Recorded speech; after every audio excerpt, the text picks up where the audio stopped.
আসসালামু আলাইকুম রাহমাতুল্লাহ।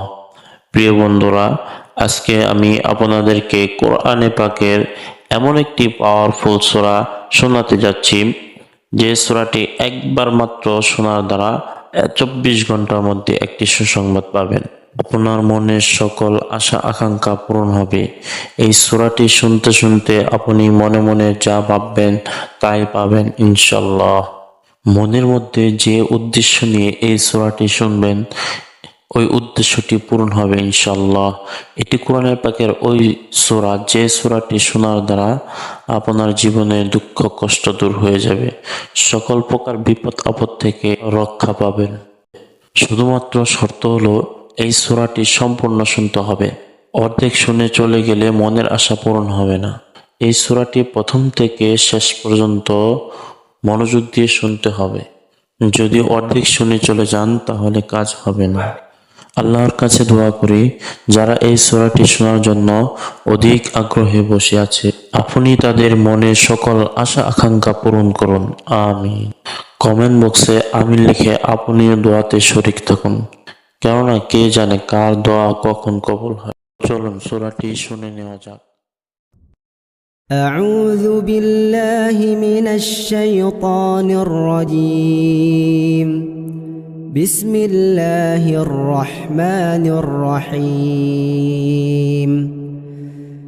إنا فتحنا لك فتحا مبينا ليغفر لك الله ما تقدم من ذنبك وما تأخر ويتم نعمته عليك ويهديك صراطا مستقيما وينصرك الله نصرا عزيزا.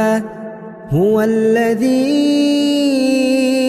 أنزل السكينة في قلوب المؤمنين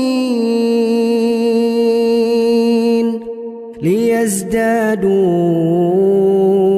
إيمانا مع إيمانهم ولله جنود السماوات والأرض وكان الله عليما حكيما.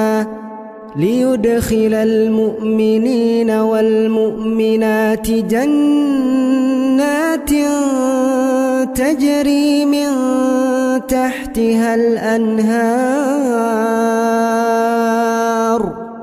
خالدين فيها ويكفر عنهم سيئاتهم وكان ذلك عند الله فوزا عظيما.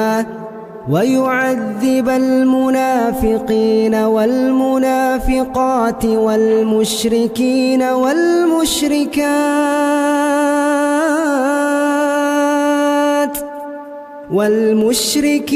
والمشركات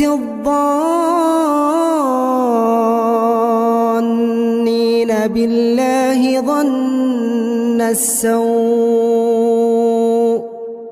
عليهم دائرة السوء وغضب الله عليهم ولعنهم وأعد لهم جهنم وساءت مصيرا. ولله جنود السماوات والأرض وكان الله عزيزا حكيما.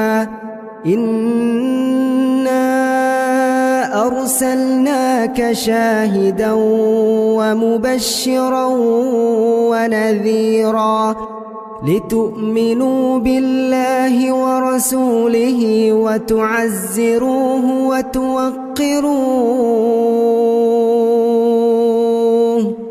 وتوقروه وتسبحوه بكرة وأصيلا. إن الذين يبايعونك إنما يبايعون الله يد الله فوق أيديهم فمن نكث فإنما ينكث يموت على نفسه ومن أوفى بما عاهد عليه الله فسيؤتيه أجرا عظيما। হে আল্লাহ, যারা এই সূরাটি মনোযোগ দিয়ে শুনলো তাদের জীবনের সমস্ত গুনাহ খাতা মাফ করে দাও এবং মনের আশা পূরণ করো। আমিন।